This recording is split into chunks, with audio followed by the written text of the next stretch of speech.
So even though my plot is 5-minute walk from my house, I'm super busy with other things. So I try and make it as low maintenance as possible.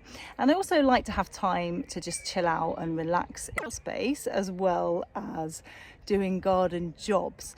And one thing that I do is I don't dig the soil. So one thing I don't do, and I've been using no dig methods for about 18 years now. And as soon as we started doing no dig, I noticed that straight away the soil was it drained water much better in the winter. When we flooded, it didn't go all like sticky, and the water didn't pool on top like my allotment neighbours on my old allotment. And also in the summer, like now when we've had a drought and we haven't had any rain for about 3 months in Leeds, it's been so dry. My little seedlings can last a week on my allotment without being watered. So sometimes I come down twice a week if it's really hot.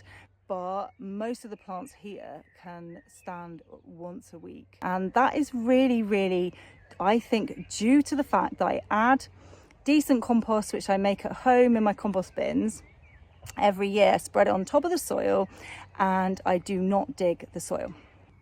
So other people have said to me that they found their soil is really, really hard to work. It's hard to do weeding. Because I focused on my soil, I can just pull out weeds like that. I don't even need a trowel. Yes, I do need a trowel for some of the deeper weeds, and I do have a trowel that I use for that. But a lot of things I can just pull out with, like, just as I'm passing, without using a trowel, which because the soil has got a really good structure.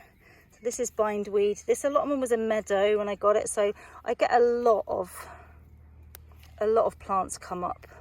I get a lot of weeds come up every single year. But a lot of the time, like with this mare's tail, I actually really appreciate having some of them because they're really nutritious. So that'll go in my compost bin and it will make my compost really nutritious. I'm not even going to try and dig out the mare's tail because it's so deep. I just keep pulling it out just by hand like that.